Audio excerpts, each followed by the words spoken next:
Ada satu fenomena teman-teman sekalian yang kita semua bisa lihat di depan mata kita, yaitu masalah kematian. Risalah ini akan kami sampaikan kepada orang yang sehat dan sakit, orang yang kaya dan juga miskin, para pemimpin dan masyarakat, orang cerdas dan juga orang yang bodoh, laki-laki dan perempuan, anak kecil ataupun orang dewasa.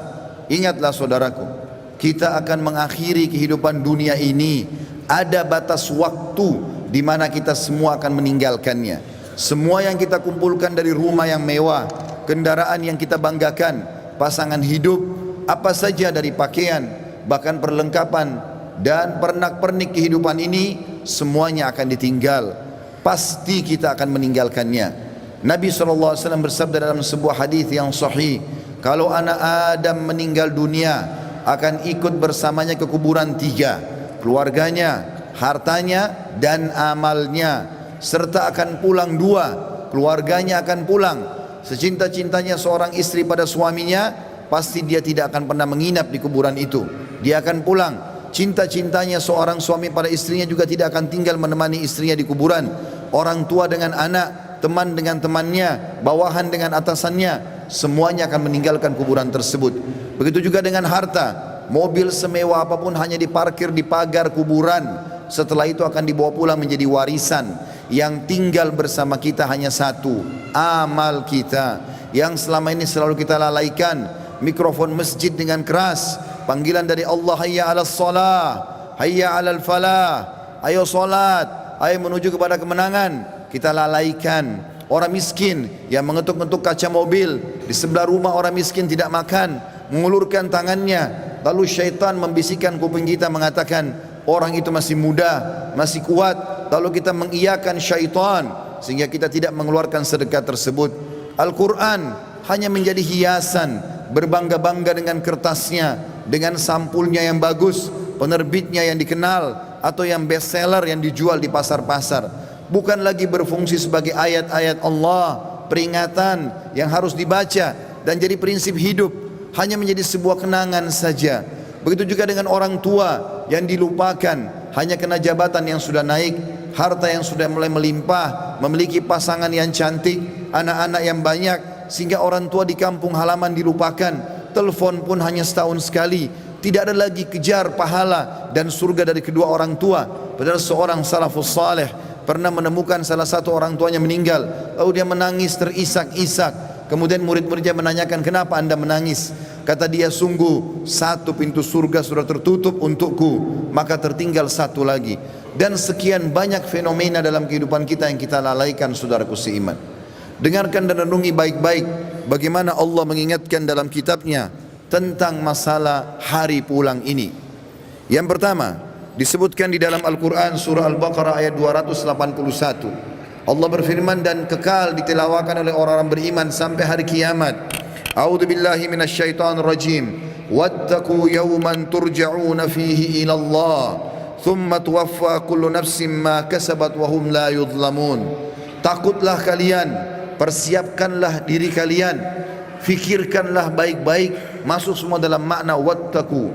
Hati-hatilah kalian dengan hari di mana kalian akan dikembalikan kepada Allah. Kemudian setiap jiwa akan diberikan balasan dan laporan dari amal-amalnya, baik ataupun buruk, dan mereka tidak akan dizalimi sedikit pun.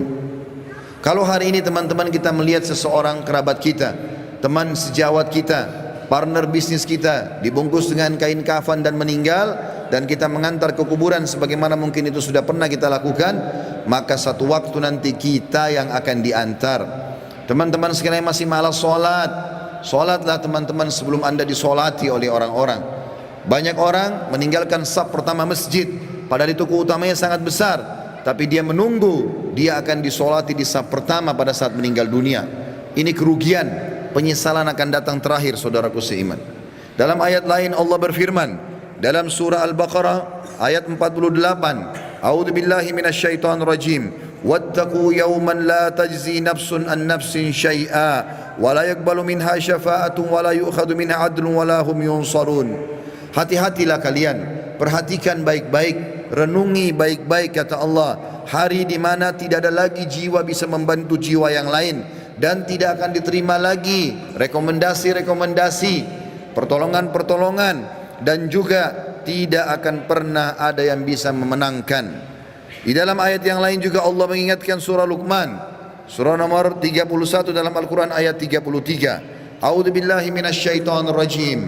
Ya ayyuhan nas ittaqu rabbakum wakhshaw yawman la yajzi walidun an waladihi wala mauludun huwa jazin an walidihi syai'a inna wa'dallahi haqqun fala taghurrannakumul hayatud dunya wala yaghurrannakum billahil garur. Artinya, hai sekalian manusia, wahai manusia, Allah memanggil semua kita tanpa mengenal sukunya, bangsanya, jabatannya, status sosialnya, ataupun laki-laki dan perempuan, muda ataupun tua. Allah mengatakan, wahai manusia, takutlah kalian kepada Tuhan kalian dan khawatirlah terhadap hari di mana tidak akan ada lagi pertolongan, tidak ada orang tua bisa menolong anaknya, dan tidak lagi anak-anak bisa menolong orang tuanya. Sesungguhnya janji Allah pasti benar. Jangan kehidupan dunia melalaikan kalian, dan jangan sampai kalian terlalaikan. Allah subhanahu wa ta'ala mengingatkan di ayat yang lain, surah Al-Muzammil, surah nomor 39 ayat 17 sampai 19. Allah berfirman, a'udzubillahi minasyaitonir rajim. Fa kaifa tattaquna in kafartum yawman yaj'alul wildanu shiba. Bagaimana kalian bisa memungkiri hari di mana anak kecil pun bisa menjadi tua tiba-tiba? As-sama'u munfatirum bih, pada hari kiamat nanti maka langit-langit pun akan pecah. Kana wa'duhu maf'ula, dan itu janji Allah pasti akan terjadi. Inna hadhihi tadhkirah, ini adalah peringatan yang sangat bermanfaat. Faman syaa'a attakhadha ila rabbih sabila, siapa yang berakal maka dia segera mengambil jalan menuju ke Tuhannya. Saudaraku seiman, ada seorang soleh dulu kaya raya di zaman tabi'in di Irak. Dia lagi duduk di kebun kurmanya. Orang ini kebetulan sering ibadah, rajin sekali ibadah. Satu waktu dia pernah lalai beribadah. Ada beberapa waktu dari amal-amal sunnah yang dia tinggalkan, bukan amal wajib. Lalu kemudian di kebun kurmanya dia duduk, dan sering kali dalam beberapa hari di mana dia lalai itu, dia menyuruh pegawainya memetik kurma-kurma yang masih segar, ditaruh di depannya, lalu dia menyuruh semuanya bubar untuk dia nikmati sendiri kurma itu. Dan kebunnya ini ditutup dengan pagar yang sangat tinggi, tidak ada yang bisa masuk. Maka pada saat dia lagi duduk menikmati kurma tersebut, tiba-tiba di depannya semak belukar ya, bergerak seakan-akan ada orang. Maka dia sambil marah mengatakan, siapa kamu? Begitu beraninya kamu masuk ke dalam kebunku tanpa izin. Maka tiba-tiba keluar dari semak belukar tersebut orang yang dia tidak kenal. Lalu orang itu mengatakan, sesungguhnya aku adalah sosok yang tidak butuh izin untuk datang ke tempat siapapun. Aku sosok yang selalu ditakuti oleh seluruh raja-raja dan orang-orang yang membongkok atau menyombongkan diri. Aku sosok yang selalu kalau datang tidak pernah terlambat dalam menyelesaikan urusanku. Maka tiba-tiba orang soleh dan kaya ini menundukkan matanya yang tadinya melotot karena merasa marah, tiba-tiba dia ketakutan. Lalu dia mengucapkan kalimat, apakah Allah masih memberikan aku kesempatan untuk kembali? Maka dia pun, orang itu pun mengatakan, masih ada beberapa waktu untukmu, maka bertaubatlah. Tiba-tiba orang itu menangis, kemudian dia angkat kepalanya, orang yang tadi menyampaikan berita itu sudah hilang. Teman-teman sekalian, kita tidak butuh menunggu kita sakit masuk ke ruangan ICU baru mati. Kita juga tidak butuh teman-teman sekalian untuk menjadi tua dan ubanan semua rambut kita baru kita meninggal dunia. Kita tidak butuh tiba-tiba teman-teman stroke ataupun tubuh kita melemah atau kulit kita keriput baru kita meninggal dunia. Berapa banyak anak kecil yang masih muda pada saat ajalnya datang semuanya meninggal dunia. Mati fenomena yang tidak bisa kita menghindar darinya. Perhatikan baik-baik, Allah berfirman di dalam surah Al-Imran, surah nomor 3 ayat 185. A'udzu billahi minasyaitonir rajim. Kullu nafsin dha'iqatul maut wa innama tuwaffawna ujurakum yawmal qiyamah wa man zuhziha 'anil nari wa udkhilal jannata faqad faz wa mal hayatud dunya illa mata'ul gurur. Semua yang bernyawa pasti merasakan kematian, dan mati adalah terlepasnya ruh dari jasad seseorang dan pindahnya dia ke alam abadi akhirat sana. Dan setiap jiwa akan diberikan balasan pada hari kiamat sesuai dengan amalnya. Maka siapa yang bisa diselamatkan pada hari kiamat dari api neraka, kemudian masuk ke dalam surga, sungguh dia telah beruntung. Ketahuilah, kehidupan dunia hanyalah kehidupan yang menipu belaka. Di dalam ayat lain Allah mengingatkan juga dalam surah Al-Anbiya, wahai para orang ragawan yang merasa badannya berotot, kuat, segar, atau orang-orang yang menjaga kesehatannya dengan vitamin yang mahal, tidak akan bermanfaat pada saat ajal datang. Wahai orang-orang yang merasa hartanya banyak, orang yang selalu memerintahkan banyak pegawainya, sadarlah teman-teman sekalian bahwasanya itu hanya sebentar. Semua ada pertanggungjawabannya. Allah mengingatkan dalam surah Al-Anbiya, surah nomor 21 ayat 35, A'udzubillahi minasyaitonir rajim. Kullu nafsin dha'iqatul maut wa nabluukum bisyarri wal khairi fitnah wa ilaina turja'un. Semua yang bernyawa pasti akan mati, dan kami menguji kalian dengan kebaikan dan keburukan sebagai fitnah. Maka kalian harus tahu kalian akan dikembalikan kepada kami. Maksudnya kata ulama tafsir, kebaikan adalah dengan jabatan, dengan harta, dengan kelebihan paras wajah, fisik, pasangan hidup, keturunan yang banyak. Itu cobaan dari Allah subhanahu wa ta'ala. Bersyukur tidak, digunakan dalam ketaatan kepada Allah atau tidak, dia tunggangi enggak itu untuk panen pahala yang besar pada hari kiamat. Begitu juga kami uji kalian dengan keburukan. Keburukan juga datangnya penyakit, gangguan orang, semua melalui itu. Bersabar tidak, sehingga akhirnya mendapatkan pahala yang maksimal pada hari kiamat.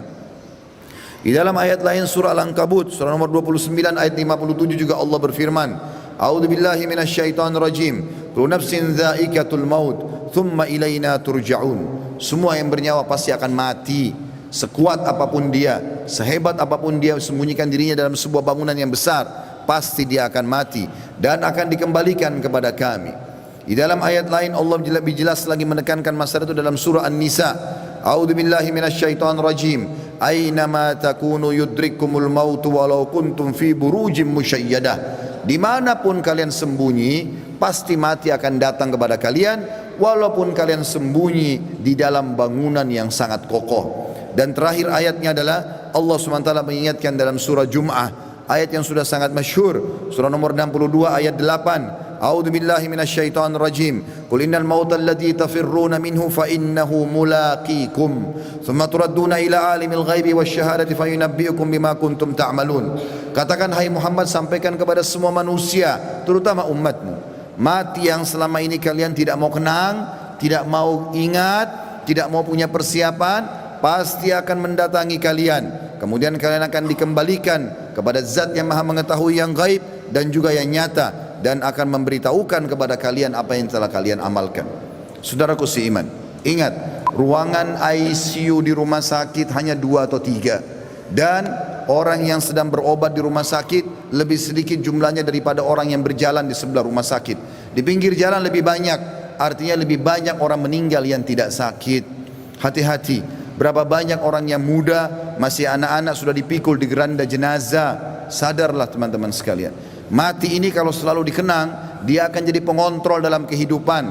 Maka kita hanya selalu tahu yang kita nikmati yang halal, yang kita kerjakan yang diperintahkan oleh Sang Pencipta Allah, dan semua yang haram, bahkan yang makruh pun akan ditinggalkan. Mati adalah pengawas yang sangat baik. Makanya kata Nabi SAW dalam sebuah hadis, kafa bil mauti dzakira, cukuplah mati itu akan menjadi peringatan bagi orang-orang. Ini bukan bermaksud menakut-nakuti, tetapi kita harus sadar sebagai seorang muslim, salah satu rukun iman kita iman kepada hari kiamat, rukun iman yang kelima, dan rentetannya adalah mengetahui kematian akan datang, mengetahui adanya alam barzah, dan juga kita tahu akan ada pembangkitan hari kiamat dan ditimbang amal baik dan amal buruk, serta juga akan ada surga dan neraka. Ini penentuan terbaiknya adalah pada saat sekarang kita masih hidup. Jangan terus-menerus lalai. Cukuplah yang telah berlalu. Kata para ulama, kalau yang berlalu adalah kebaikan, bersyukurlah dari amal soleh. Kalau perbuatan buruk, maka bertaubatlah. Kalau seandainya kamu masih hidup hari ini, perbaikilah amalmu hari ini, dan hari esok kau hanya bisa membuat program. Oleh karena itu teman-teman sekalian, hati-hatilah dengan masalah-masalah seperti ini. Sebaiknya setiap muslim harus sadar, memperbanyak mendalamkan ilmu agama dan beramal soleh, serta bertobat dari dosa-dosanya.